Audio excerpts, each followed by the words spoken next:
Hello and welcome to Katunkwit Chronicles. We are here today. I'm here with none other than Bailey Harbor. Here she is for a return, and she has now eclipsed the record of Sam Nowak.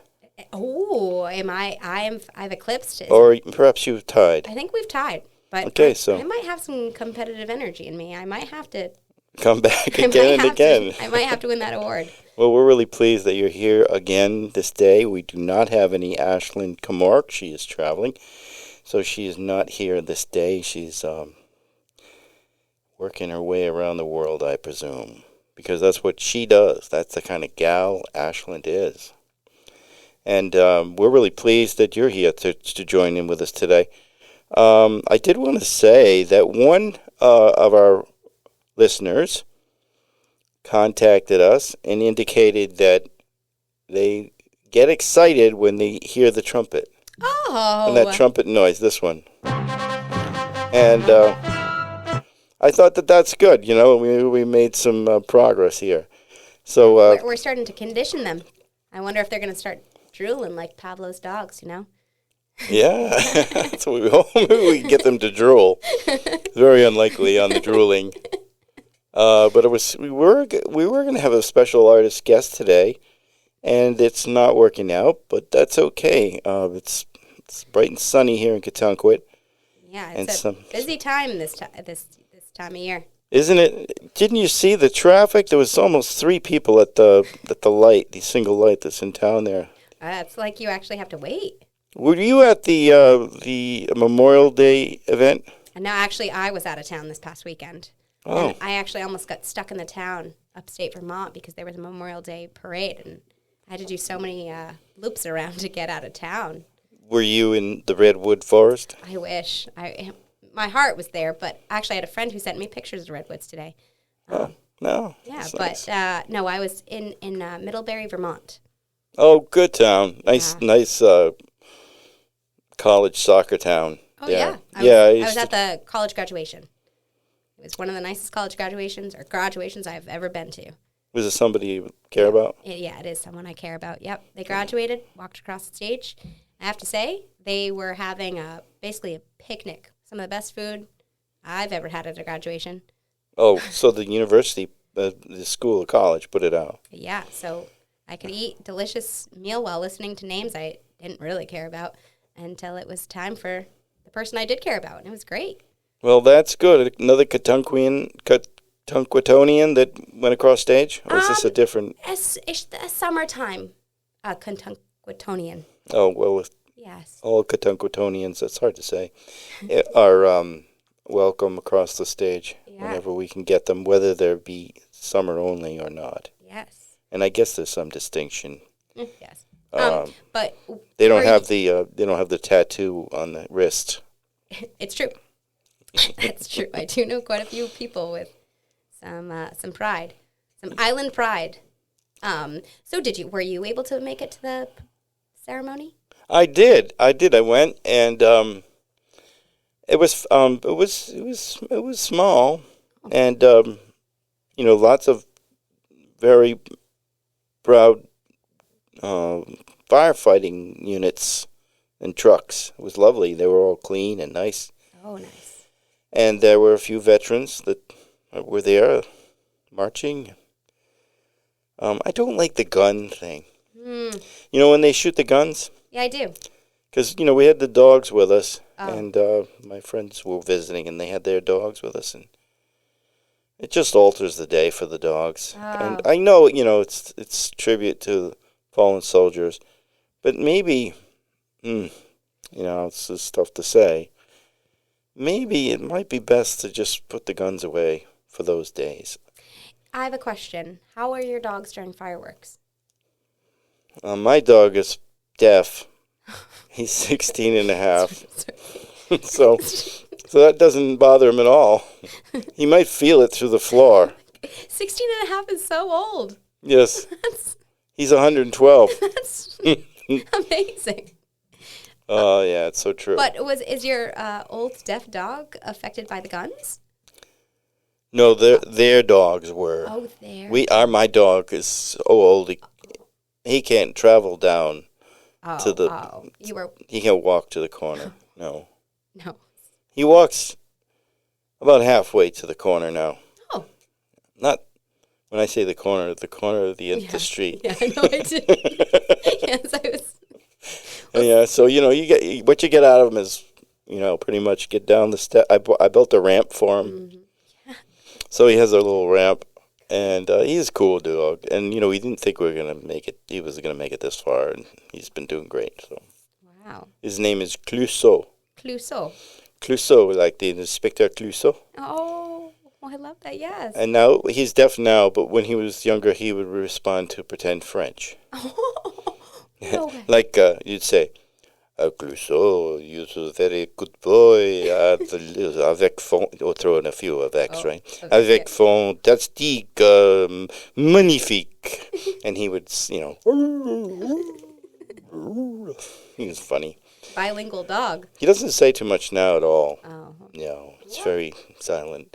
However, I think it was really funny when my daughter came home Oh, nice. to visit.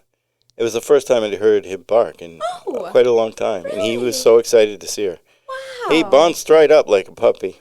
Oh, that's so special. Then he collapsed for 23 hours of sleep. That's enough excitement to last Yeah. a while. Yes. But, dogs, I mean, some dogs, no matter their age, sleep 23 hours a day. True. But that's great, 16 and a half. So in your role as an educator of sorts, do you do a lot of crafting? I would say yes and no. Sorry to go around that question. I like crafting without certain supplies. I'm a big nature crafter. Not so surprising, but Seek and find. Yeah, seek and find and collect and Found objects and turn them into. Yes, actually, I did that today with one of the teachers here in school, the art teacher. One of my favorite things to do is create nature art, and they were first graders, and what they created were absolutely incredible. It's actually still out in the schoolyard for all to see, and they were engaged for. They could have just kept creating all day. Oh. So yeah, with flowers and with sticks, and I love the challenge of without. They say a stick can be a million things, but like a, I don't know. So I'd rather. It could put your eye out. Exactly. And a lot of people are afraid of that. But if you don't know how to, I don't know, be creative with nothing, then that's really what kind of inspires you to be creative. Well, you have to actually have another gear of creativity. Yeah, when you have to be resourceful. To see something where there apparently is nothing. Yeah.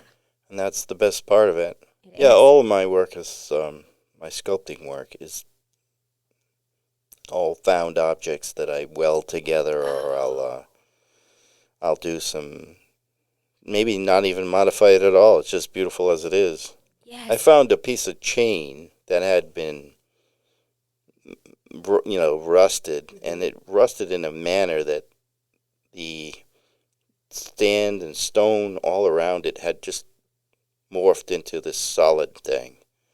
And it has some of it that is still flexible like a chain would be, and it hangs from a tree in my yard. It's beautiful. Oh, I just put lacquer on it. That's all I did with that one. That's one of my favorite things is how things age. Oh, you have to see this then. Oh, I look forward to seeing that. I'll show it to you after the show. Yeah. How long have you been sculpting for? Well, I kind of took up sculpting maybe about 4 years ago during COVID. But I'd always thought like a sculptor, and I like to gouge things and make things out of wood, and I was always working with wood in the cellar because my father was always building something in the cellar. So that was the start of it, I guess. And now, I finally put a little bit more thought and time into it. And we have maybe 5 or 6 or 7 in the yard. Wow. And this artist friend of mine came over to take a look at some of the paintings I have from my my deceased uncle. And he said, "What's out there?" And I took him out, and he said, "Stuff is good." So I like that he likes it. Yeah. So I have one fan, and he feels pretty strongly that you can do something with it. But I like it in the yard too. So I just did one that was recently. It's, I was found something on the side of the road. You know how people are always giving away things on the side of the road. Yeah, You I collected. morphed it and found it and built it and surrounded. I took a bull rake apart. It's a woman in a cage. It's pretty Ooh. cool. Ooh. So yeah. So I guess you really can see something and turn it into something. Its purpose was definitely not planned. That's the idea. Yeah. So you said you first recognized your talent 4 years ago, or you've been tinkering for how long? Your whole life? I don't think I was doing sculpting until recently, more recently, like 4 years. But when I was a young boy, I just got a piece of sandpaper and made something out of a piece of wood. That was my talent. It didn't get beyond that. Oh, I do remember the time that I came home in my Batman sculpture. It was Hulk or whatever. It was one of those sculptures. I looked in the cellar and it had been cut in half. My father had filled each side with lead. I may have told this story before. And then he welded them back. He melted the lead back together, and then he gouged it all out. And then he won a prize in the art show with it. What? Yeah, my uncle was an artist, obviously, for his whole life, and he used to have this show every summer. It caused a lot of problems between my father and my uncle because he won a prize. My uncle wasn't going to win a prize in his own show. He knew that. But it seemed like it was rigged, right? But it was this big-time artist from RISD that came down to judge the show, so it was completely impartial. Wow. So it was your dad recreated something that your uncle created? Nope. No.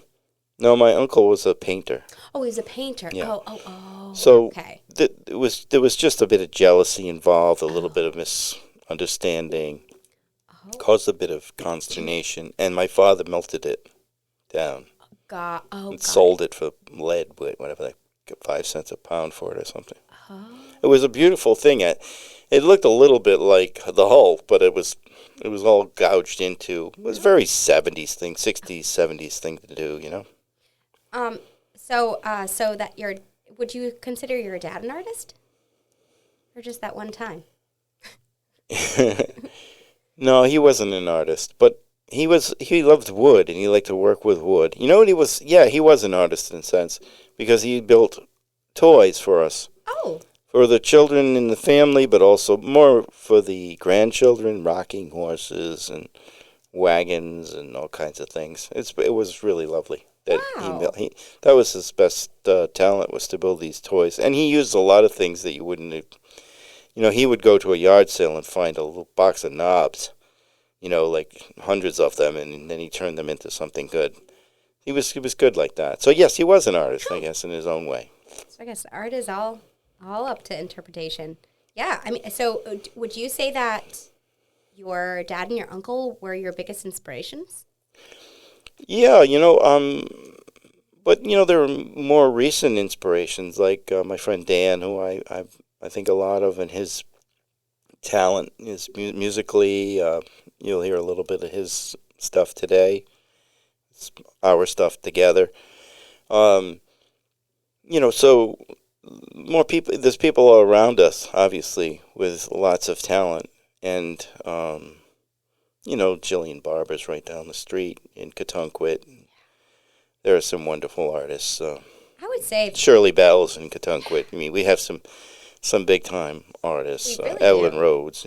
There's some people that can put it together nicely, and I'm just mentioning a few here in Katunquit, but there are others. Mm-hmm.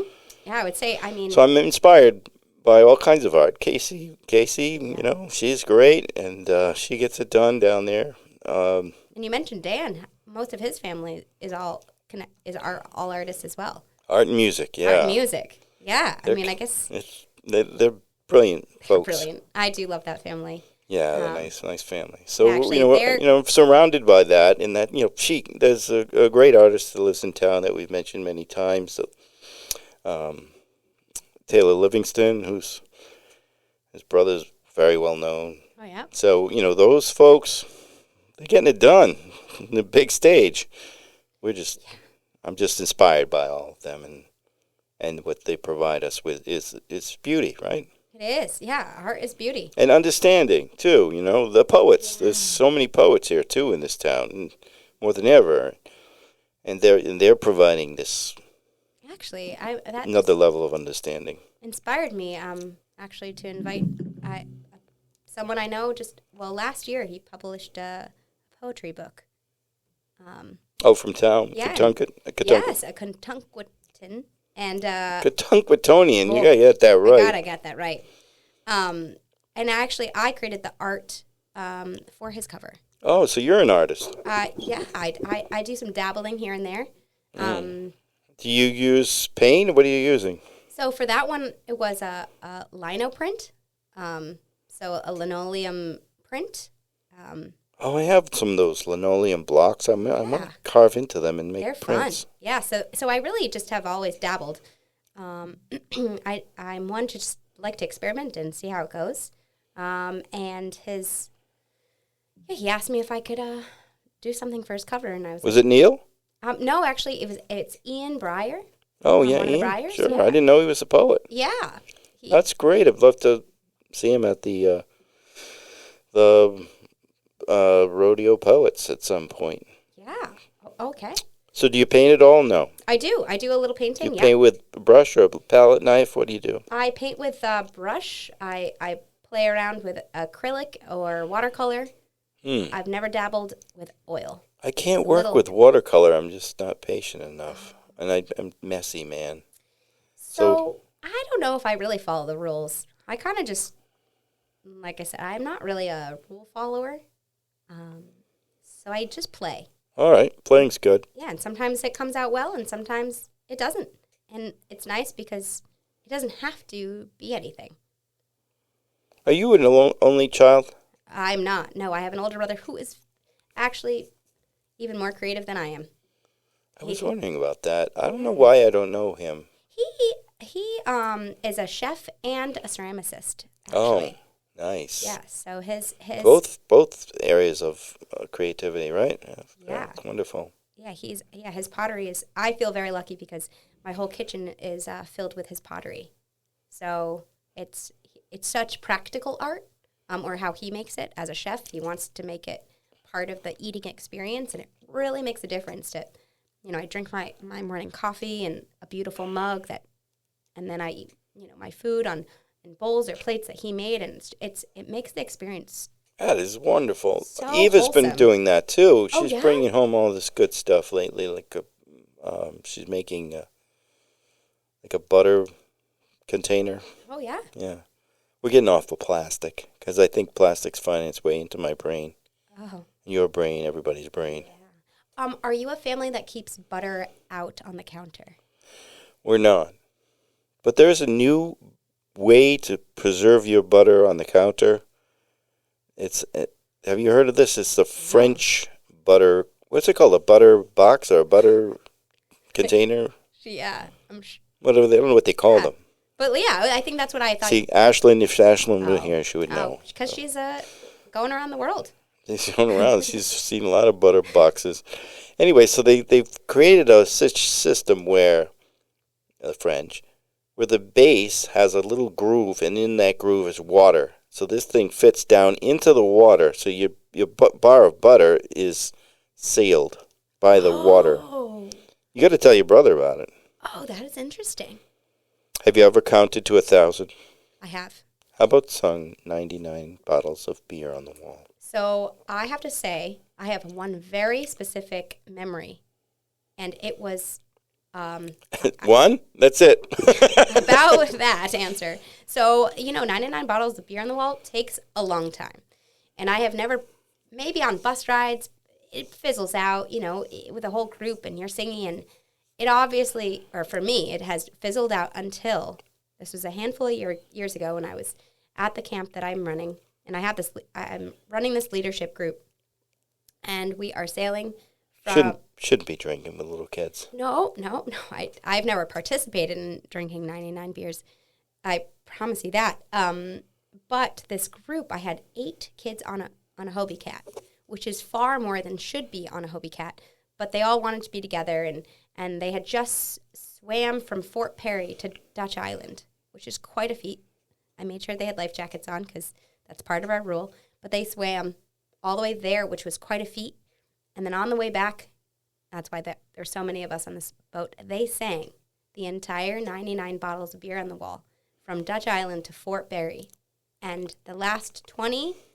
they were screaming at the top of their lungs because they knew we were coming to the end, and we will all remember that. It felt like an accomplishment. It is. It's truly repetitive song, though.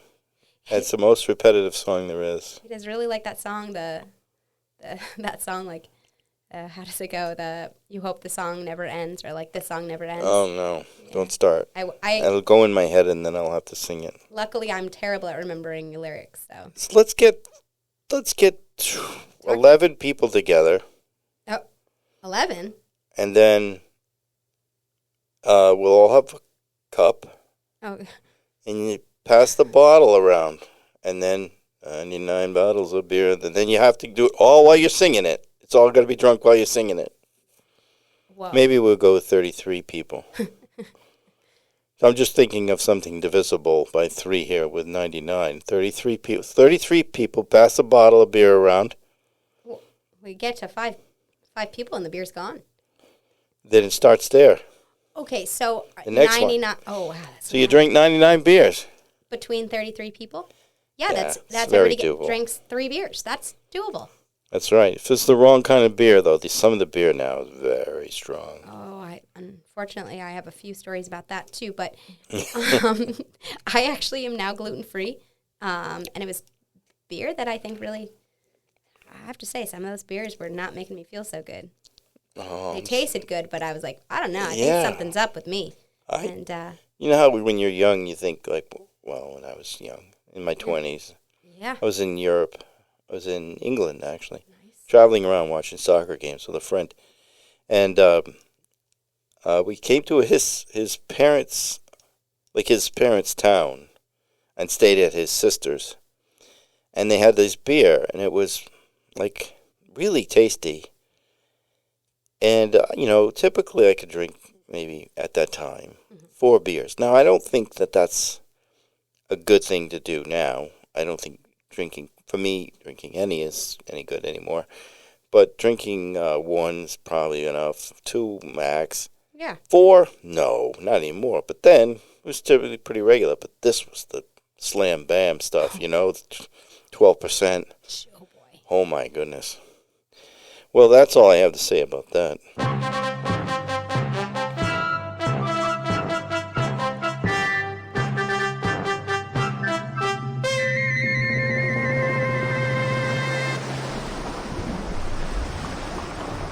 Well, we have to pay for all of this joyous laughter and joy and all the things that we're joyful about here. So we have some commercials, and today we're brought to you by Wheat and Good Eats of Katunkwit. It's a sister store, which is in the other town south of us, Jamestown. It's a sister store to Grapes and Gourmet, where all the booze, and you can get all the beer and wine you can drink, along with a fine assortment of cheeses, crackers, and bread. That's at Wheat and Good Eats. Visit and have a chat. Friday nights, free wine tasting. But it's bad form if you don't buy a bottle of wine or a rack of beer on a Friday night at Wheat and Good Eats of Katunkwit. The Memorial Day Parade Committee thanks all those that participated. 56 members of your community marched in this year's parade. Katunkwit's finest veterans, Girls Scouts, Boy Scouts, Just Scouts, this thing called Just Scouts, I think, and soccer players and band members, firefighters, and police officers, they all participated. And Edith Smiley was the co-chair of the committee. I didn't see her there, but You think she'd be out front walking, but she didn't. She left that to the veterans. And she said, once again, we came under budget. And then I have to ask, like, what was the budget? It doesn't seem like there was anything there at all. What did you have to spend any money on? It was all just very, very quick. Just over in minutes. Wow. And they did make note of 13 Catuncquitonians that lost their lives this year. And they were, former veterans. So we salute those folks. And they just, I mentioned it before, but it was just, could we just not do the guns next year? I think that's the trumpet, beautiful. Were there bagpipes? Bagpipes, beautiful. Mm-hmm. That one. Bagpipes. Guns, let's keep the guns. There's too many guns in this country. Well, the nice thing about those guns is it's just powder. Oh, no, we're not shooting anybody, but it's not emitting a slug. Somebody's getting whacked over in, my neighborhood. The Garden Club of Catuncquit, not to be confused with the Catuncquit Garden Club, reminds you to plant tomatoes beyond their pot line to ensure maximum root reach. Huh. That's a bit of information, right, from them? Ah. Who loves them more than I do? The Garden Club? Both of them. Oh. The Garden Club of Catuncquit or the Catuncquit Garden Club. I love them both. They're great. They do so much work around here. Going They're always by that weeding. Cemetery, I have to say, is one of the most beautiful gardens. It is. All year round. Well, true, and it's the first to bloom. It is. I think the rocks heat up the bulbs. I think you're right. The Catuncquit Community Farm's asking for volunteers to weed. No tools required, just a strong back. Bring your own tick repellent. Now, on that topic, the strong back. I was there last week without a strong back and trying my best to help out in whatever way I could, organize the picnic baskets or whatever.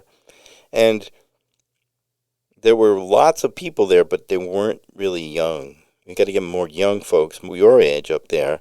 So growing not a lot food. Of strong backs? Growing food for people that can't afford food. Not just in Catuncquit, but in other parts of the state.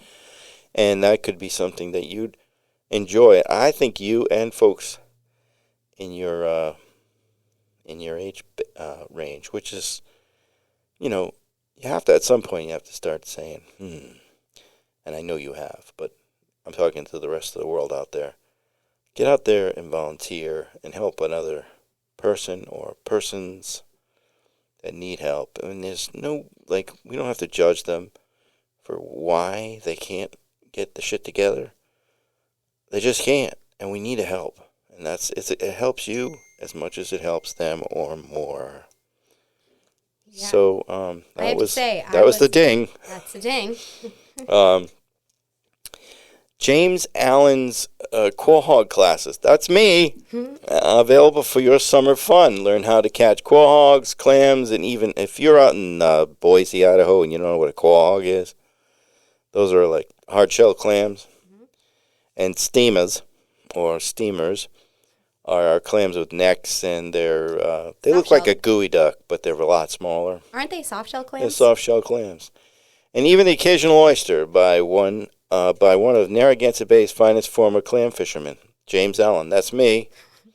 Boat leaves West Ferry 1 hour prior to low tide. Daily. $40 per person.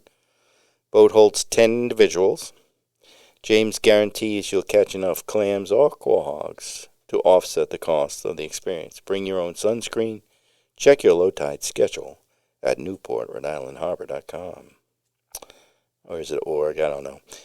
Okay, so that's our special notifications today and some commercials. That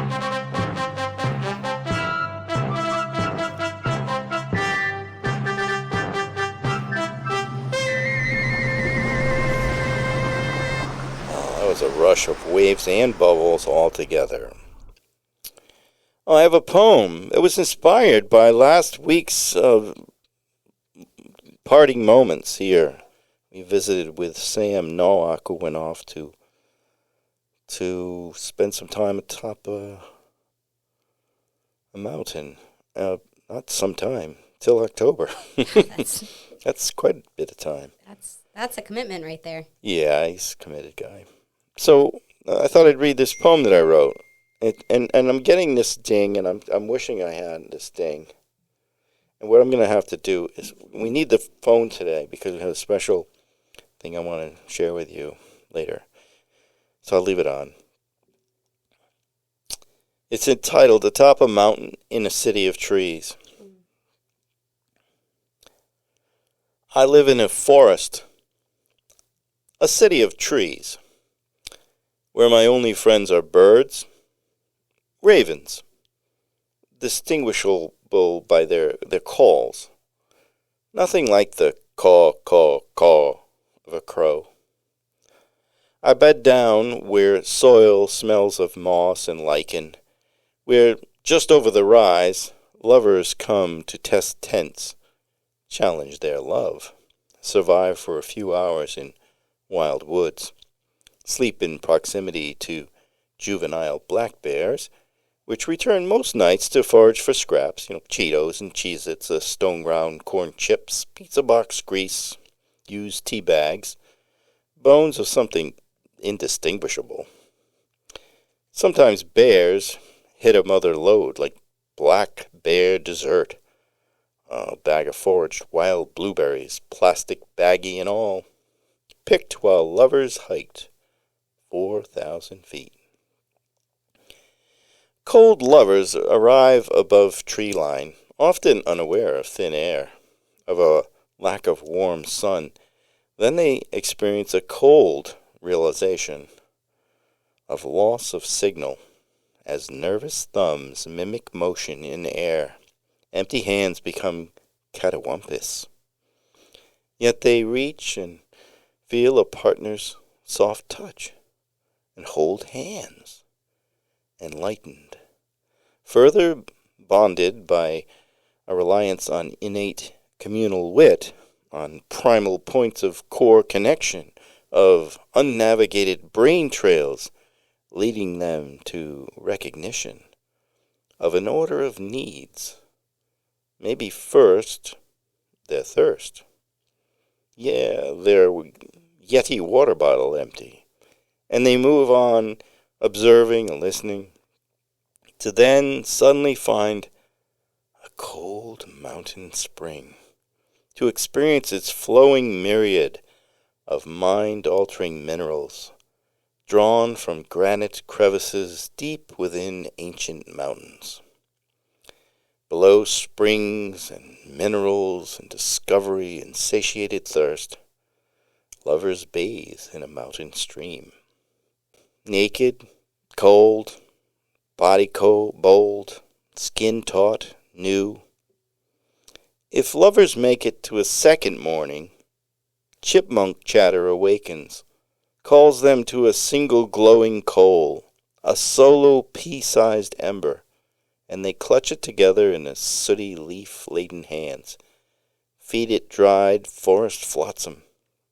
Then triumphant flames rise, like a nursing infant to a mother's breast, eager at first and then satisfied, as fire naturally reaches for oxygen, and she frantically feeds fire its first solid food, dead cedar branches and bark. She calls out like a cavewoman, "We did it! We made fire!"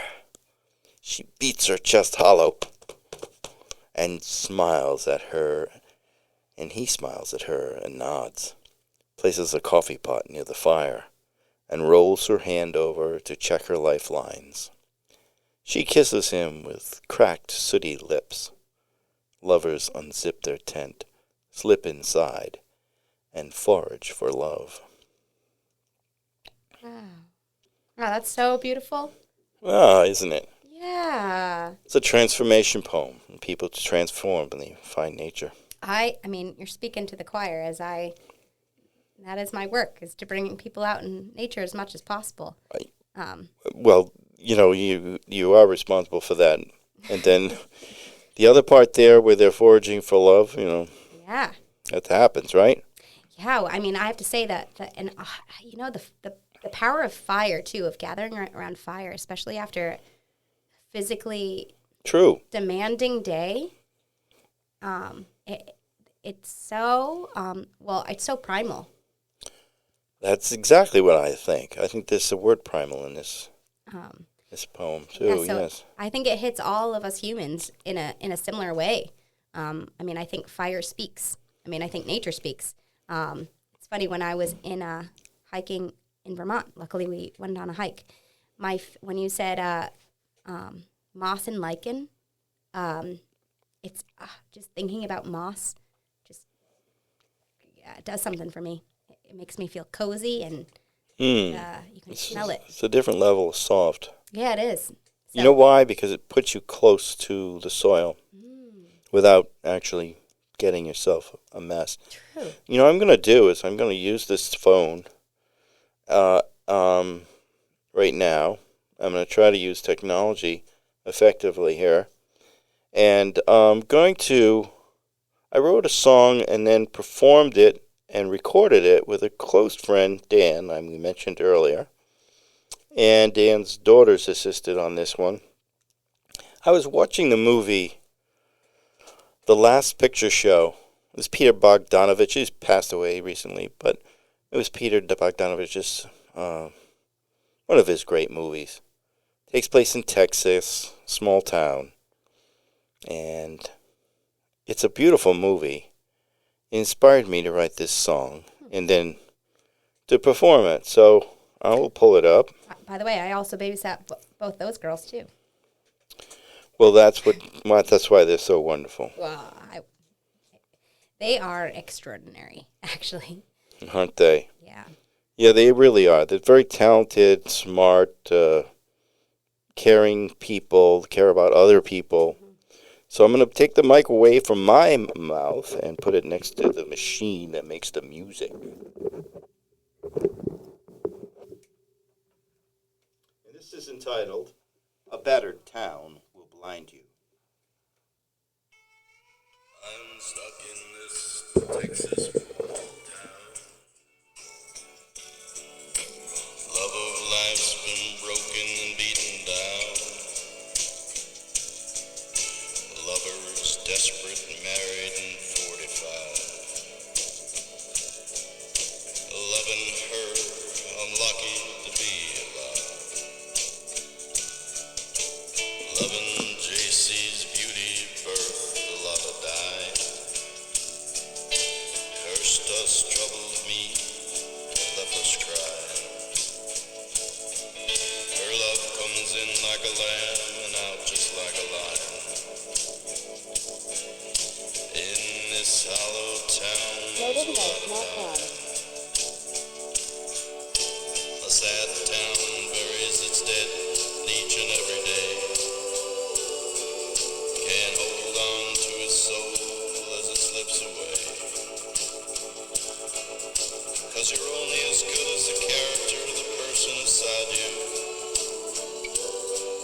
And if you stick around long enough, a battered town will find you.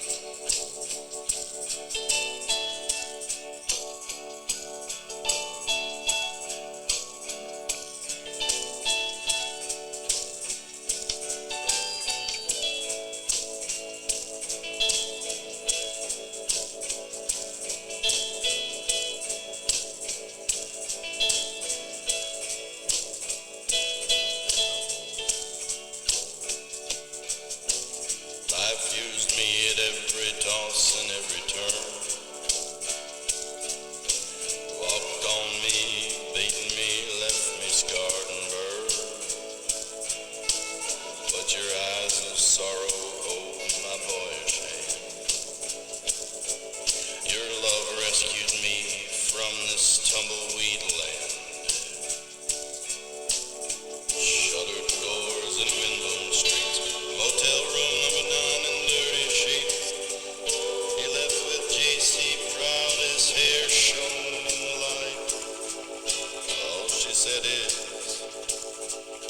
you didn't even do it right.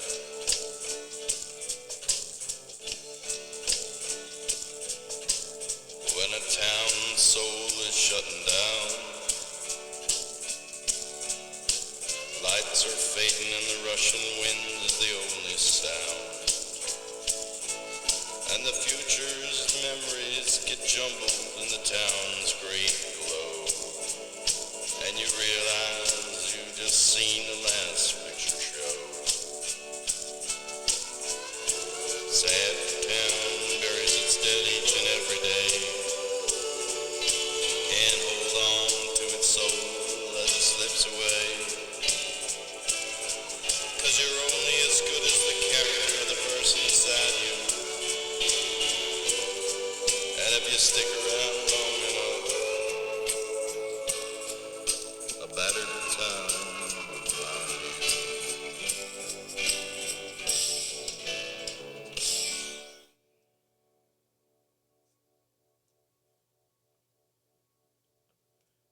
Well, there we have it. That's A Battered Town Will Blind You.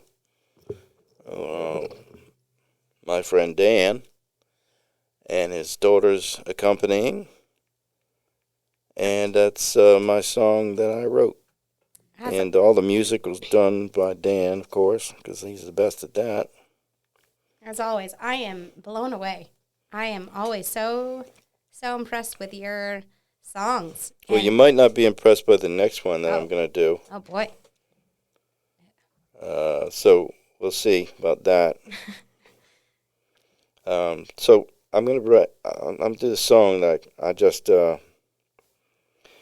First, I'm going to just turn on my airplane mode, so my daughter doesn't call me in the middle of the show, which just happened. May have been cut out at this time. But I turned you on to this sort of Leonard Cohen song last week. It was being sung by a character called, the character that was from the hippie from the 70s, and it was from the musical that I wrote, The Happening. Yeah. In that piece, my father plays prominently. Oh.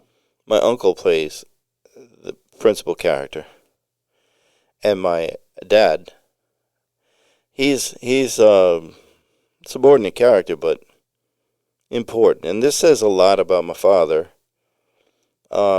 because he was distracted by a lot of things and never, he loved to play the trumpet, but he never really learned the trumpet, but he could play. And, he had some ability, even though, and he could play well, which his father was a master of the trumpet.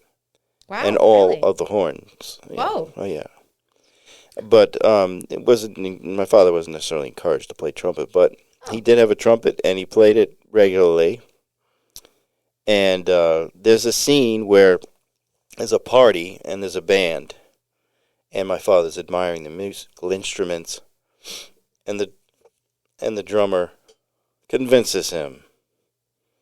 And this song is sung by the drummer. Oh, okay. He's in his effort to convince my father to play. And it's called "You Got to Do What You Got to Do." Okay. And I haven't really sung this one to anyone, so this is a first, and I'll give it a try. You've got to do what you've got to do. Just do what you have to do, and blow it out like you're possessed. Don't worry about a thing, we'll pick up the mess. And when it's done, you'll be better off, 'cause a person's gotta carry their own cross. When your time is done, you'll be satisfied. The people that know you best won't feel the need to cry, because your life will have been fully expressed. But if you don't try, you'll remain depressed. You've got to do what you've got to do. You've got to take the bigger risk too. Don't take a path that doesn't challenge you. Take a path that helps us know your inner truth. So, Johnny, tonight is dedicated to you. We'll help you find your inner truth. 'Cause you've gotta do what you've gotta do. Gotta do what you've gotta do. I think you were wrong.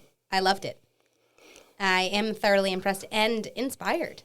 I was working the phrasing while I was in the middle of this thing. That's funny. So yeah, right. Get out there and do your things, right? Yes. And do them. Express yourself. And I to be honest, I was really what really resonated was the when people don't express themselves. That is, I think, what inspires a little depression. I think there is this fear of failure that plagues us. And I think, I know I sometimes feel like if you can't do it well, then why do it?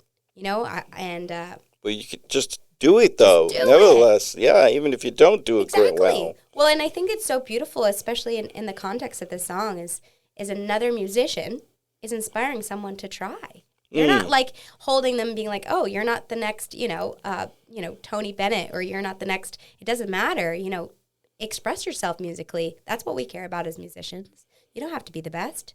And I love that it's like, don't worry about we'll pick up the mess or the rest. It's like, we're here to support you. Yeah, that line resonated as I was singing it, because it said, you're exactly right. You picked that one right out. Let's see.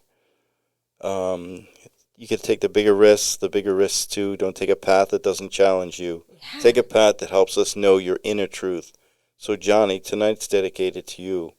We'll help you find your inner truth, because you've got to do what you've got to do. You've got to do what you got to do. Oh, that was the second thing. So, see, the first stanza was, oh, yeah, so this is the line. Just do what you have to do and blow it out like you're possessed. Don't worry about a thing. We'll pick up the mess. Yeah. And, that's so true. We got to give children and adults, even this opportunity to just make a little mess of something. Yeah. And just enjoy them, the advancement that they feel. There's an old saying in our family. Eva's always talked about this friend she had. She still has. And he lives in New York City. And his name is Harry. And he was always interested in dance. Mm-hmm. And she hadn't spoken to him in years. And this was maybe 20 years ago that she spoke to him. And she said, so how are you doing? And he said, great. And do you know I'm dancing again? And she said, oh yeah, where? And he said, in my living room. And I thought, no better line than, that says it all about expression. Yep. It doesn't need to be. In Juilliard? Yeah. I mean, we make a few dollars here on our silly little remembrances of certain companies and businesses in the community here at Katunkwit. But that's not why I'm doing this here with you. Yeah. We're here because we're enjoying the creative, never know what you're going to get moments that happen here. And it's a beautiful thing. So some may even say we're possessed. Yeah. And, we probably would be drawn and quartered, or what they do with witches then. They threw them into the lake, and if they didn't swim, if they did swim, they lost it.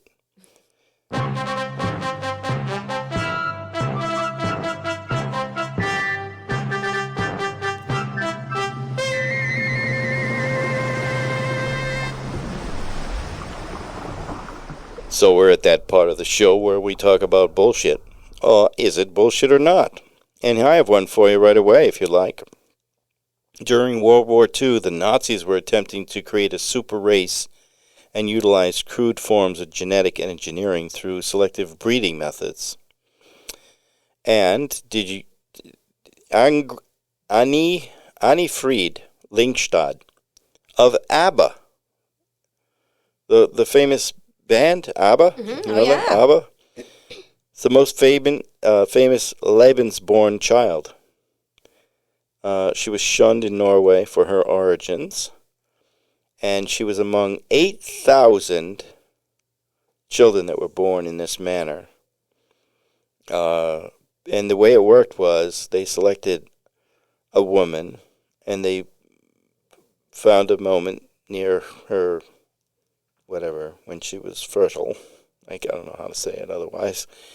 And then there would be this chosen male, probably an SS soldier with blonde hair, that would go in, and then they would have sort of like sexual relations, I guess, and they would create this child.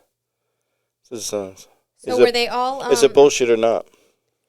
I mean, I have to say, I feel like I grew up hearing about the Aryan race. Is this kind of what I'd say from my fairly minimal knowledge? I'm going to say this is not bullshit.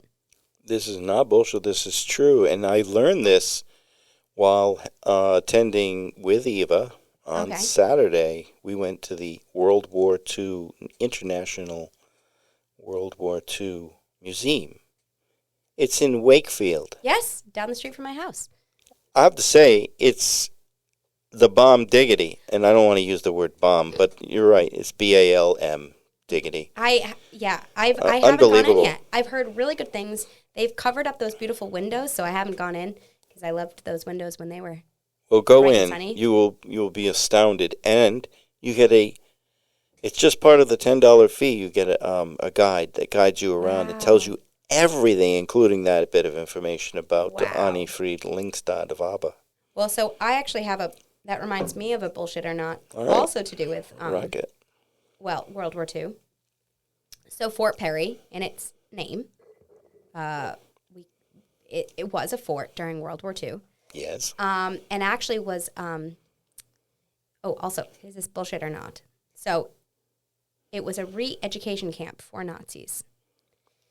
And there was 294 graduates of the re-education camp. So they would try to re-educate Nazis and teach them, how to be good people. And they were all graduates, but one person ran away because he was in love. Is that bullshit or not? I think that's true. I think I've heard this story. Yes, although I might have made up the number of graduates because those are the things I'm not great at remembering. But today there's 299. Today, yes, but all but one graduated from the Fort Perry's re-education camp. We had another BS or not about this topic, and it included that at least one of these fellas, students, remarried and married. Married, didn't remarry. He married, and then they lived on the island and had a family. Wow. Yeah, that's true. Oh. Well, that was a good one. I've a lot of research there. We don't do a lot of research, but that was good. Is it bullshit or not?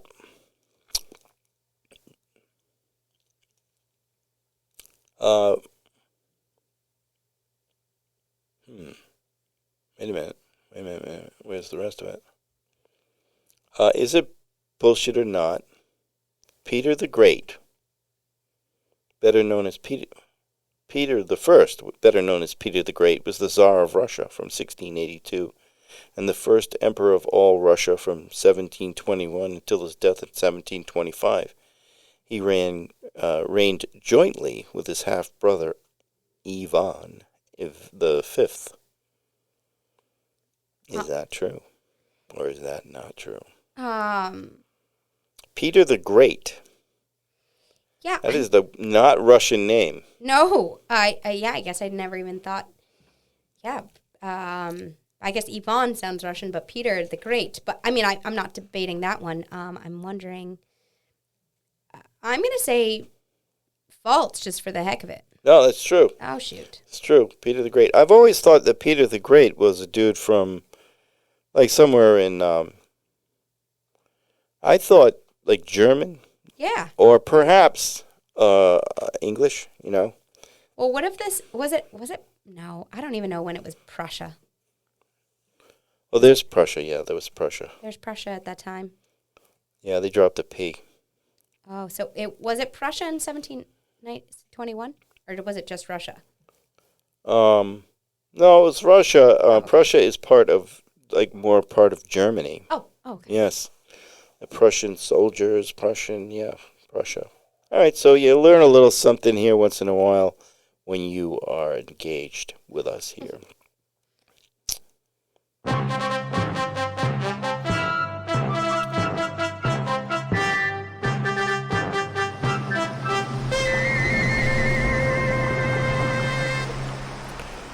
I don't know if you know this, but I have a second book and a third book, but the second book isn't out, and this is neither is the third book. But my first book is out.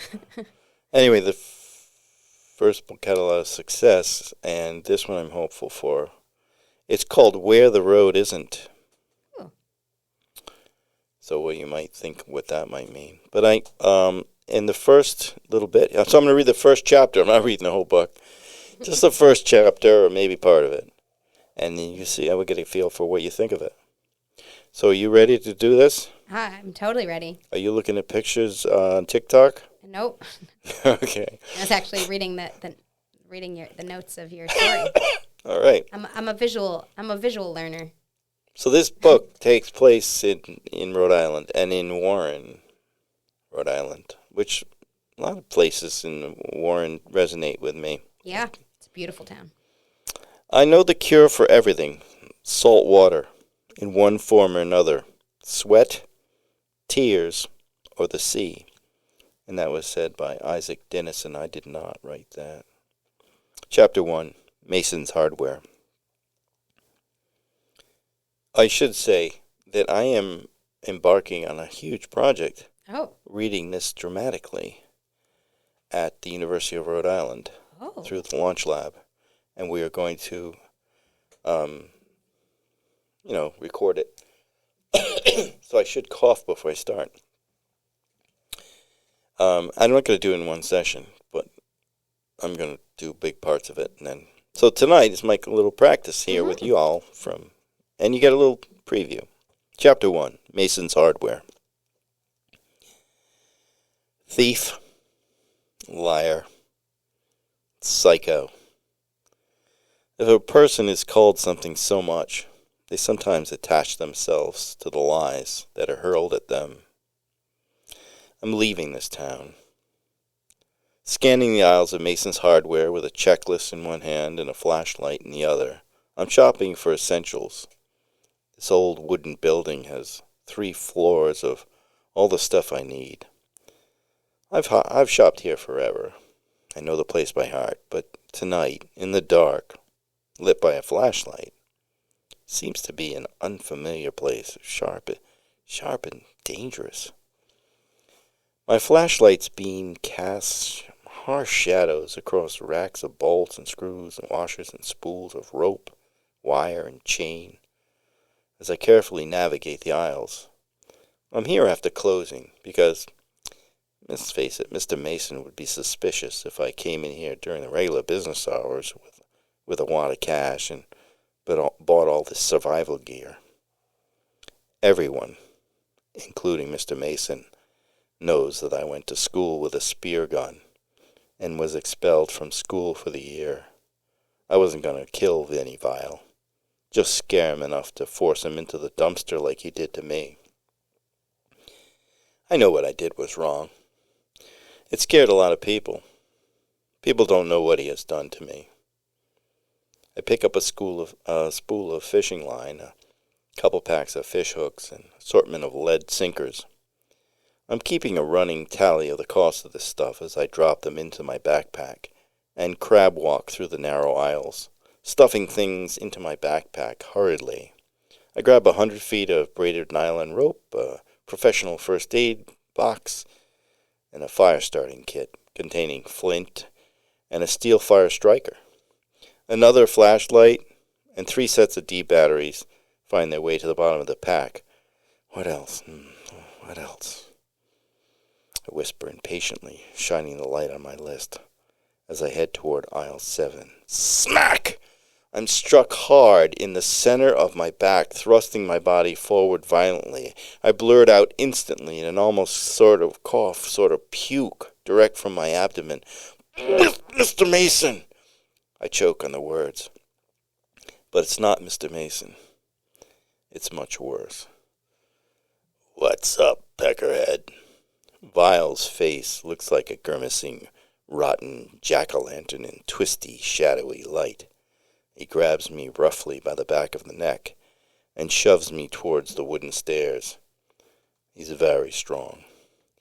All throughout his junior year, he's been lifting weights with his idiot friends on the football team in somebody's basement. And I'm only a scrawny freshman. I don't fight back. I let myself go limp like a toddler, so he's forced to drag me. I have a knife in my pocket, but I'm not sure I could stab anyone, even Vinny. He drags me upstairs roughly, like a prisoner. Trash man, Tommy, not so tough without your spear gun, are you? His eyes swing back and forth wildly. You lowlife. What are you doing in here, stealing from my uncle? Vinny leans into me. He's uncomfortably close to my right ear. His breath smells like a mix of acidic beer and stale cigarettes. At the top of the stairs, he pins me to the nearest wall like he does at school with his overdeveloped forearm. He lights a cigarette lighter to illuminate the room as he orients himself in his uncle's hardware store. He should know every inch of the store from working here last summer. But a kid that worked here with him told me that all he did was drink soda and flirt with girls. I'm not ripping off your uncle. I'm going to pay. Get off me, I say through clenched teeth. Racks of paintbrushes dig into my back. Vinny suddenly swings the lighter around, shines it in my face. My upper lip quivers uncontrollably on one side, making my left eye twitch like 100 miles an hour. Yeah, right. He stares at me with his bloodshot eyes. Suddenly his expression shifts as thoughts creep into his demented brain. He digs through my pockets with his free hand. Easy, dude, easy, hands off. I scream in his ear as his grip on me tightens further. Shut your hole, he says, removing the envelope of cash from my pocket. I desperately reach out for the money. He slams his elbow across my head in one quick motion. I crumble to the floor and look up to see Vinny scanning the contents of the envelope before shoving it into his pocket. He rips the backpack off my shoulder and rifles through the contents. What are you going to do with all this junk? Doesn't matter. Vinny drags me towards the dark, windowless, open storage room behind the paint mixer. He shoves me inside. I fall to the floor. My backpack flies through the doorway, hitting me in the face. Have a nice night, trash man. The cops will find you in the morning, and this place will be totally destroyed. He slams the door. The lock clicks. Why is he wrecking the place? I do some breathing. I'm almost relieved that I'm separated from him by this door and not near Vinny during this mania. When he's like this, he beats me, usually my shoulders with his elbows, and then he punches me in the stomach and the ribs, and I suffer all through the school day with separated and bruised ribs. Vinny calls me Trash Man because he really doesn't know me, and he thinks because he stuffed me in the trash can at the high school, then he made up that nickname. But that name came to me because I picked through trash bins in rich neighborhoods before school to find stuff that I could fix up, like bikes and toasters, stuff like that. I'd sell it. Well, I'd sell it all at like a spring yard sale or Memorial Day weekend when the rich people returned to town. Sometimes I'd sell them back to a person that I picked from their own trash. My father used to laugh at me, not in a good way. And he was first to call me Trash Man Tommy. Unfortunately, the name stuck. My best friends call me Tommy, but my own father gave me that name, which I hate. I don't hate him, but I wish he'd leave Warren and move to Las Vegas or Reno where he could gamble his life away quicker. It's a slow bleed for him here in Warren, where he can't find as many people willing to throw their lives away like he does. I'd finish my yard sale and he'd actually borrow money from me to gamble. I won't miss him while I'm out on the island. I'm surprised Grandfather Brown has never convinced him to disappear.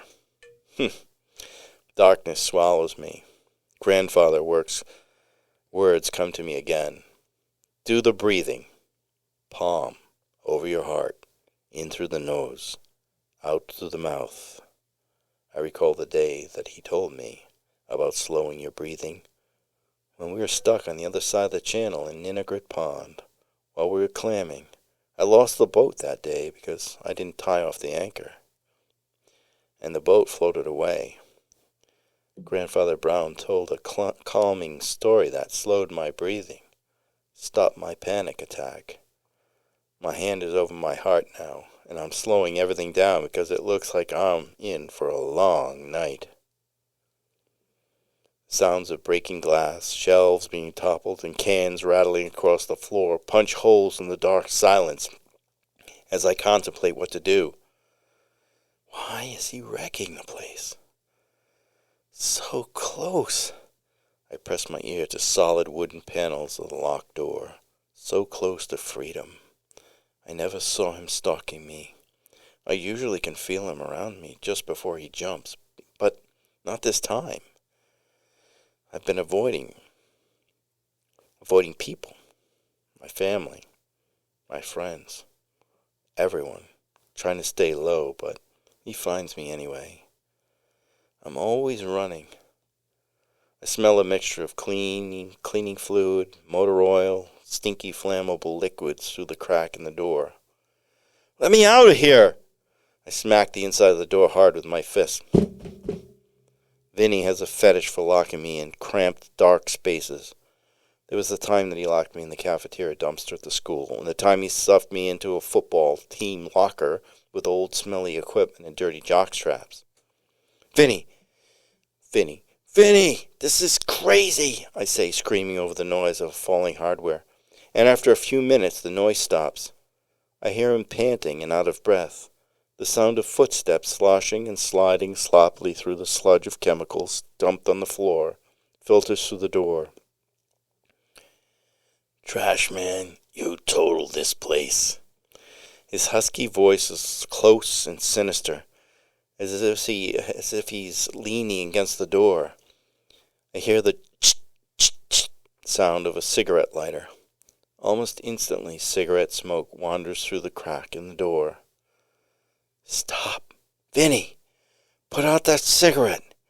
I say as loud as I can while rapping as hard as I can on the back of the door, splitting my knuckles wide open. Shut up, you little puke.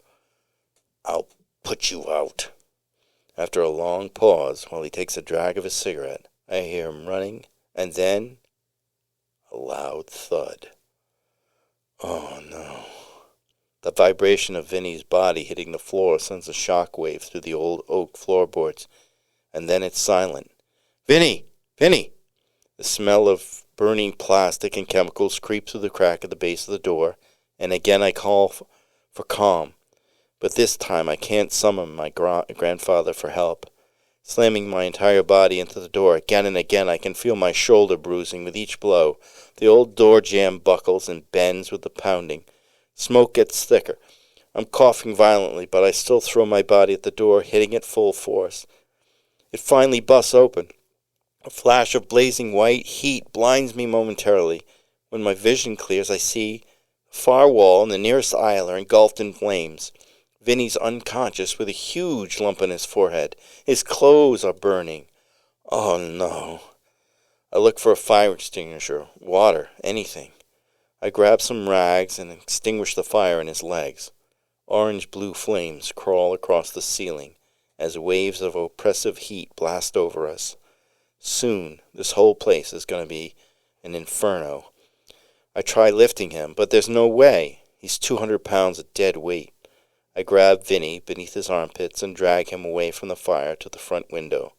Pulling a canvas tarp from the shelf, I run back to the slop sink and soak it with water. I'm choking from billowing wafts of acrid smoke. I cover Vinny with the wet tarp, except for a small area around his mouth. The faint sounds of sirens permeate the roar of the fire. I crawl back towards the storage room, retrieve my backpack, return to the nearly lifeless Vinny. Desperately, I try to warn the firefighters on the scene by hurling a full paint can through a window. Smoke billows through the shattered window frame. Sticking my head through the broken window, precious cool oxygen fills my lungs before the smoke envelops me. 2 fire trucks and an ambulance arrive, illuminating the street in pulsing swirls of red, circling the facades of surrounding buildings with swirling red light. I can see the faces of gathering onlookers. I take another quick breath and head toward the stairs, grabbing an air horn from the boat supply aisle, and point it toward the broken window where Vinny lies, still breathing and trying to move.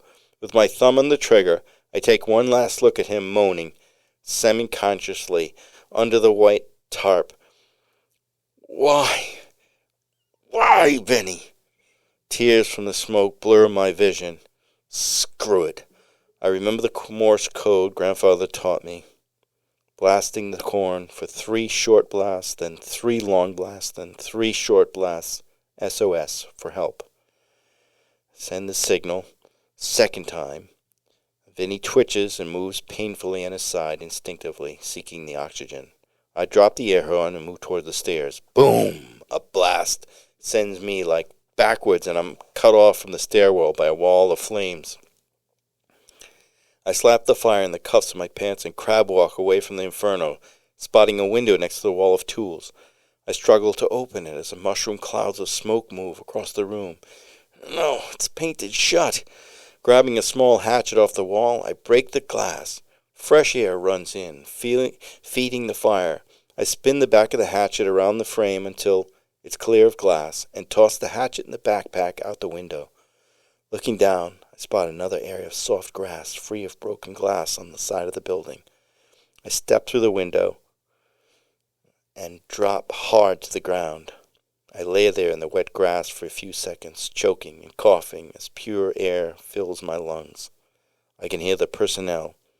I can hear fire personnel out front raising their ladders and yelling garbled talk through radios. I do what I do best. Run. Wow. That's chapter 1, Where the Road Isn't. And you heard it here first on Getunkwit Chronicles. Wow. I feel lucky that I heard it now. But now I have to wait until the next chapter. You have to wait until it's published. Yeah. Oh, thanks. Not another next chapter will be gracing us. Well, I have to say, a hardware store is probably the worst and best place to be in a fire. Because they have fire extinguishers for sale? No, well, just because the tools are there to break a window open, but and then all the chemicals to make the fire worse. Yeah. But that's great. I mean, Were you there? I was so there. Okay. I was so Good. there. I was holding my breath. Good. You know, have you ever seen something when someone's underwater and you hold your breath for them? No? Oh, yes. Yeah. Oh, yes. Like that. I was like, Or when somebody's getting a shot in the chest with a big needle, like in that movie Pulp Fiction. Ooh. My friend was at the movie with me. We were couples. Eva was with us. And he was sitting next to me. uh-huh. And his wife, Eva, was on this side. And suddenly he's in my lap. Oh, my gosh. He just passed right out. Wait, oh. Yeah. Well, I didn't pass out, so that's good. But I was definitely holding my breath for Tommy. Yeah. Yeah. Ooh, Vinny. Well, you're going to hold your breath for 298 pages. Ooh. There's a few rests in there. He does some good things, too. Okay, so I think we're going to have to do this.